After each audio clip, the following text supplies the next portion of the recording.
And we are back for another episode of Dracula Daily. May 15th. Jonathan Goes Exploring. Jonathan Harker's journal, kept in shorthand. 15 May. Once more I have seen the Count go out in his lizard fashion.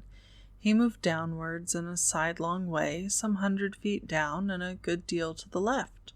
He vanished into some hole or window. When his head had disappeared, I leaned out to try to see more, but without avail.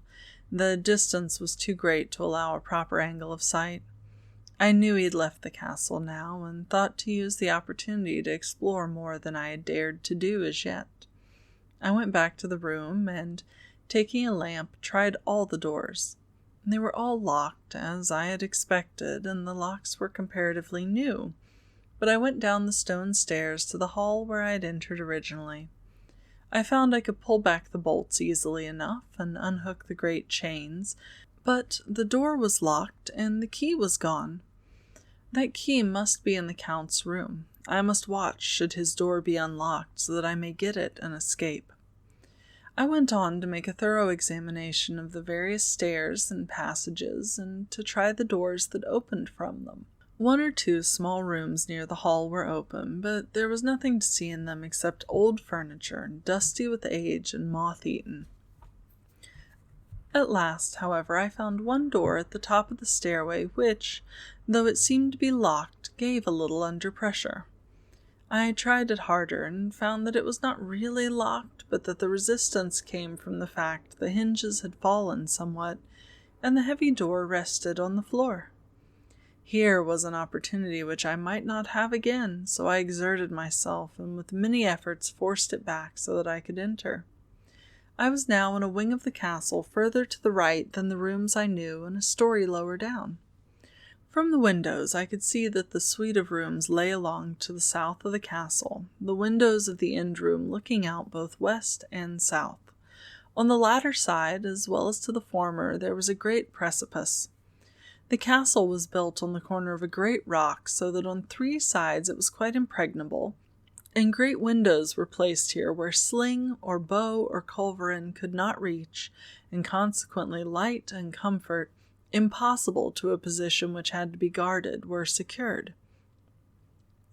To the west was a great valley, and then, rising far away, great jagged mountain fastnesses, rising peak on peak, the sheer rock studded with mountain ash and thorn, whose roots clung in cracks and crevices and crannies of the stone. This was evidently the portion of the castle occupied by the ladies in bygone days, for the furniture had more air of comfort than any I had seen.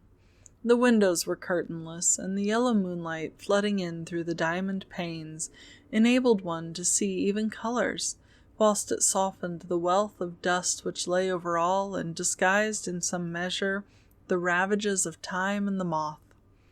My lamp seemed to be of little effect in the brilliant moonlight, but I was glad to have it with me, for there was a dread loneliness in the place which chilled my heart and made my nerves tremble. Still, it was better than living alone in the rooms which I had come to hate from the presence of the Count, and after trying a little to school my nerves, I found a soft quietude come over me. Here I am, sitting at a little oak table where in old times possibly some fair lady set to pen, with much thought and many blushes, her ill-spelt love letter, and writing in my diary in shorthand all that has happened since I closed it last. It is 19th century up to date with a vengeance. And yet, unless my senses deceive me, the old centuries had and have powers of their own which mere modernity cannot kill. And that was May 15th. It definitely seems like Jonathan's starting to poke around in some places where he maybe shouldn't. Now, as always, if you would like to hit subscribe, you can follow along with Dracula Daily. You can subscribe for yourself at draculadaily.substack.com. And if you do choose to subscribe, go ahead and hit that little bell so that you can get notified when new videos come up. In the meantime, be good to yourselves and be good to each other. I'll talk to you later. Bye.